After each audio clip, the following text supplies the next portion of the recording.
Welcome back, my little nightmares. It is me, Queen Nightmare, and I have a question for all you. Is it alright for me to put on a reaction video of Luna reacting to Brothers Conflict? If you haven't seen that anime, I guarantee that you will love that anime because it's kind of funny and it's a comedy. It's full of just making you weirded out, too. Anyways, I'm starting a new series called When a Mirror Shatters, a Drarry Fanfiction. I am going to do more snary. I have seen my comments. They said more snary and more Drarry. So I'm going to do it. But calm your just calm your panties for 1 second. I need to find a good snary one. I just don't know which one is a really good snary. If you have any suggestions, you know my Wattpad, which is down below. And I hope this is a good one. You already know what it's called. It's by Hazel Rose. And I will put in a link down below, but if you want to follow along. Chapter 1, Unknown Feelings. Harry's POV. Harry Potter was having a great day. He got an outstanding on his charms essay. Did mostly by himself. Ginny finally broke up with him, and there were no hard feelings. And the skies had been perfect for Quidditch practice with his team. There was absolutely nothing that could ruin his night. He was walking back to Gryffindor common rooms, contently trying to flatten his wind-ruffled hair, when he realized that he had to pee. Badly. He kept humming to himself and turned a corner, only to be facing the boys' lavatory, which he'd been avoiding as of late because of Moaning Myrtle's new favorite hangout spot. How he got there, he had no idea. It was a funny coincidence, he thought to himself. I'm a free man. I'm smart, and I am an amazing Quidditch player, he sang to himself. Draco's POV. Draco's day, well, his whole life, sucked. He had to carry out this evil, murderous plan for the world's most terrifying, creepy, hated person in existence, just so his family could have a luxury of living. All the training for the big day had him exhausted, plus he failed his charms essay. His father would hear about that, and not from Draco. He no longer had the will to live. What was the point, he thought.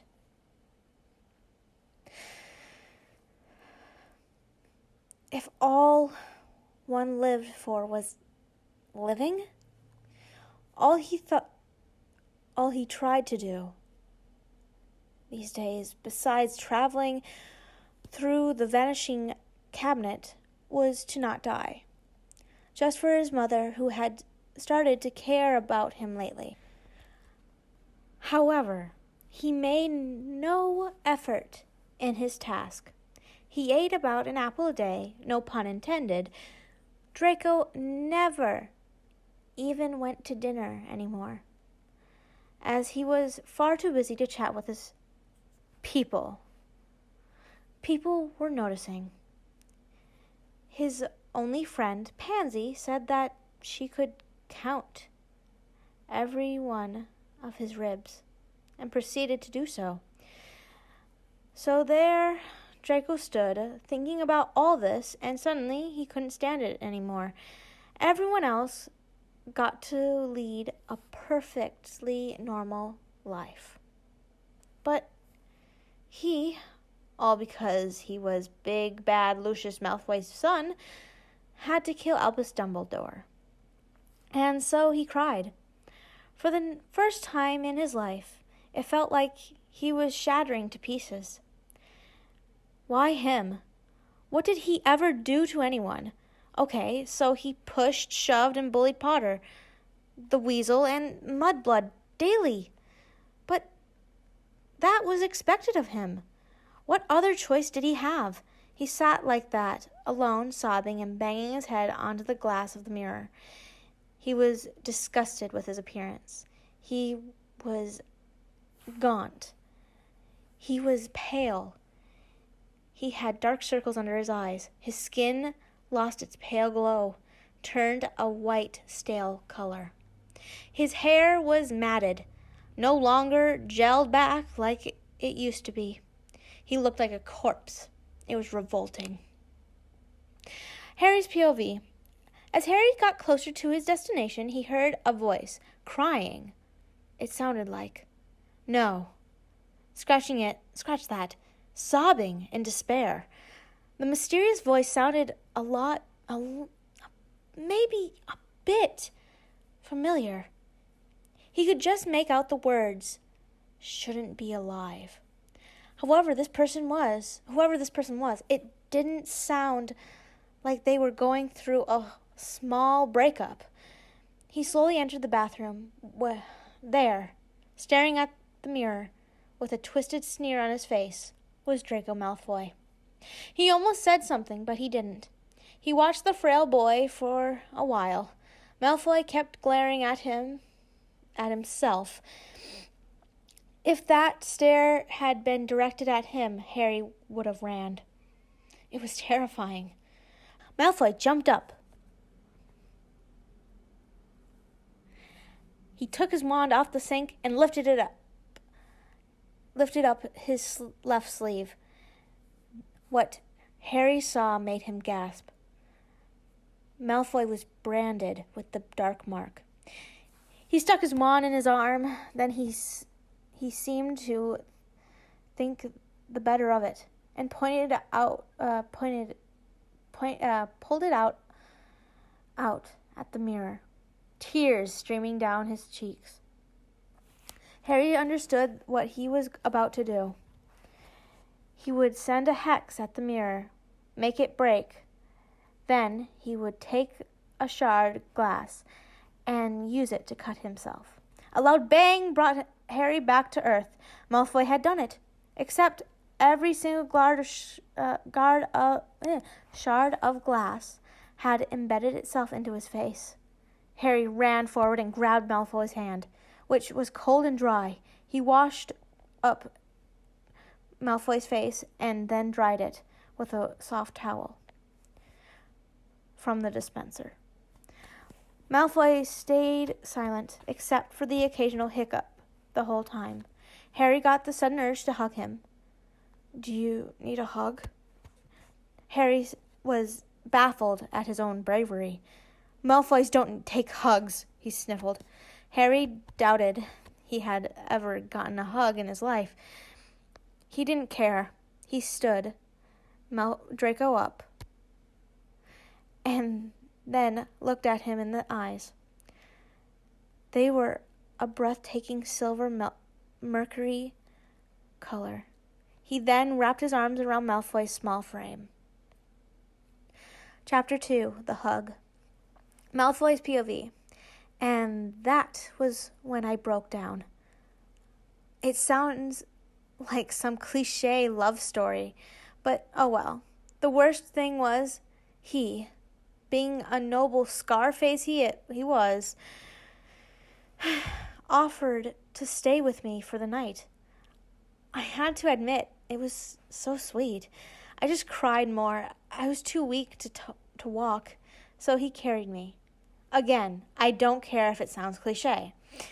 We went to the room of requirements, and Harry, Potter, asked for a bedroom with Slytherin colors. How thoughtful.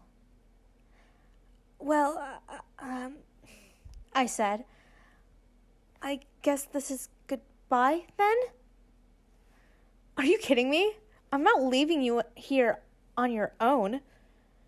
Yay, I never thought I'd say it, but yay. Harry had become much more sensitive when he had ever been before. He was also in very good shape. His eyes were pretty. Shh! Don't tell anyone. I said that. Otherwise, my father would hear about it. We went to sleep soon after that, with our arms around each other, like a sweet couple. I woke up in the morning to find myself sleeping in the bed with Harry frickin' Potter. I panicked for a moment, wondering how drunk I got last night, until I remembered the last night before. Scarface, wake up, it's Sunday. Harry's eyes snapped open at the mention of his favorite day. Malfoy, are you okay? Draco's better than that. Shit of a last name. I replied, avoiding the subject. Harry? Yeah, Harry's good too, he smiled. Gosh, he never actually smiled at me before. That was amazing. We decided not to go anywhere. Not to the infirmary, not to Hogsmeade, just to stay in our little room. I'm hungry. I want some tree.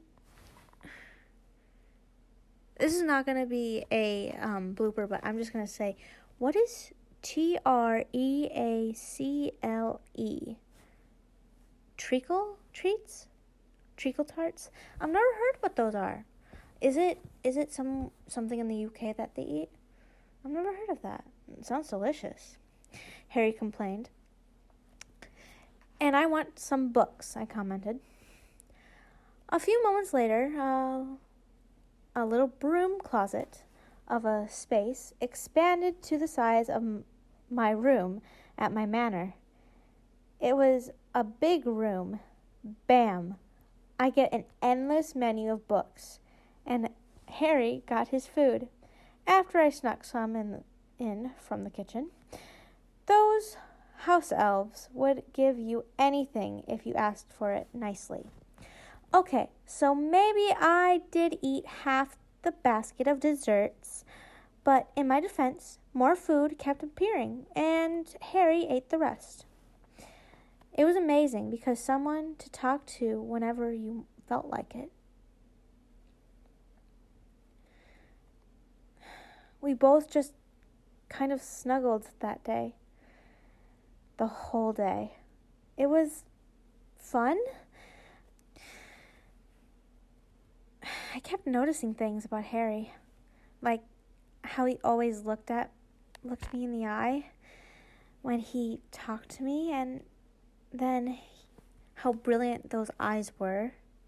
The outside was rimmed with a deep spruce color, and then the emerald color, and then the pale sage, and lastly a bright jade. Later, I realized that I have noticed all that about his eyes. I must have been staring. Harry would sometimes feel my face for more swelling, or put his hand on my wrist for some unknown reason. And I would blush. Draco Malfoy, would blush. Awkward. Why? I know why, but no one else needs to. Harry's POV. His eyes were beautiful. Once I suggested a staring contest, just so I could look at the mercury silver gray and pale blue tints they had. He teased me about staring into his eyes, saying I had some ulterior motives. And I blushed again. And I must say, even though he was practically starving, he had managed to look attractive. Shh, you heard nothing. We spent our day testing the limits of the room. I ordered 7 portraits of Snape in Mrs. Longbottom's clothes. It was amazing. I definitely liked Snape in drag more than regular Snape. I showed Draco a book of how to work a television. He was highly entertained and kept saying how intelligent muggles really are. It was easily the best day of my life. I felt like I could open up to him, like I could tell him anything. We, by the way, shook hands like we should have in our first year. I wish I would have. Draco is really funny and nice and witty and attractive and okay, Harry, you can stop now. I like him, I really do, and he likes me too, as a friend. I think. Chapter 3. Insecurities. Harry's POV. Sometimes I caught Malfoy looking sad when he thought I wasn't looking. It made me feel like I failed as a friend when I saw him sad. And then I would get the urge to go hug him. He was like chocolate. You have one bite and you have to have more. Not that I bite him, but that would be weird. I didn't exactly know what I was feeling. Maybe it was just pity, but it felt as if every time he had that sad, depressed look on his face, I felt I needed to touch him, make him feel better. Draco didn't seem to mind if I hugged him or made tiny braids in his hair. He just stopped talking and get a big, small smile on his face. Big, small smile. Okay. Later that night, I found a book labeled The Tales of Beetle the Bard. What is this? I asked curiously. It looks familiar, but I don't think I've ever read it before. Draco stared. There is no way the great Harry Potter has never read Beetle's Tales. They're the only best stories ever written. I have an idea. Why don't I read them to you while you lean back and enjoy the amazing food in here? All right, why not? Some of the tales seemed pretty gruesome, like the one about the warlock had that hairy heart, and they cut out the maiden's creepy. However, it was nice to hear his voice. After he finished the book, I was feeling very brave and daring, like Sir Locksley, a knight in one of the tales. Luckless. Draco, I started. Yeah, what is it?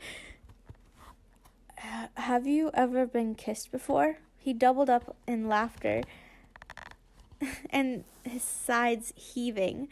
Me? Who would want to kiss me? I finally realized that the emotion was feelings. My heart sped up. I would, I whispered. He stared at me, his eyes distrustful. However, I could see the like in his eyes. It hurt to know that he didn't trust me, but still liked me for who I was. He finally leaned in, his breath fast and shallow. My eyes kept darting from his silver pools to his pale rose lips. He cupped his cheek in my hand and pressed my lips against his. It was wonderful, frightening, and soft all at the same time. After a while, I pulled out of the kiss. My lips already felt cold, empty, without his pressing lightly against mine. This is my first kiss, too. Draco, I wanted to do this because when some pretty girl comes along and kisses you, she'll eventually move on. You won't. She would have stolen your first kiss. I kissed you because I love you. In a short amount of time, I have realized that you have changed for the way better. Even if I don't love you like a boyfriend, at least not yet, I still love you as a friend and as family. By this time, Draco had broken down and started to cry. Oh shit, I thought. Now I've stolen his first kiss. Could we do that again? He pleaded. Relief, warm relief, passed through me like melted chocolate. I was so happy that he wasn't upset. I think I was a little too happy because I practically jumped on him. Oops. He squeaked like a kitten, and somehow I found that sexy. I smushed my mouth onto his. Then, oh darn, he wasn't kissing back. I practically leapt off him. Oh my gosh, I'm so sorry, Draco. I'm so sorry. He frowned. I guess for my lips, I can forgive you, he said. His eyes were shining like he was amused. I guess I was too. I tried again, and I gently placed my lips onto Draco's. They were so sweet. If just his lips were like this, I couldn't imagine what the rest of his body... Shut up, Harry! I couldn't resist. We tried again, but just awkwardly bumped into each other. We laughed nervously and kept at it. Unsure of who would take control, I gave up, figuring that since I kissed him, he shouldn't get to have a bit of fun. And boy, was he good. I moaned at the feeling of his hand creeping up my hair, then blushed. I did the only respectable thing a Gryffindor would do. I put my hand in his hair and kissed him harder. We leaned back so we fell into the bed. We both knew we would stay kissing and do not do anything more. For now. Okay, so his hands ran up my shirt, but hey, I started it. As soon as we did, I knew that I no longer hated him. I liked/loved him. As we leaned in again, there was a knock on the door. Okay, guys, I'm going to leave it here. And thank you guys for watching. Be happy, be healthy, and always be loving. Thank you guys for watching. Also, don't forget to like, comment, and subscribe. Put on push notifications if you haven't yet to be updated every time I post something. I'm sorry, you can hear my parents in the background. But I hope you guys have a fantastic day. Also, let me know what you thought about me reacting to Brothers Conflict and with Luna, because I can post it right away. Thank you guys for watching. Bye-bye.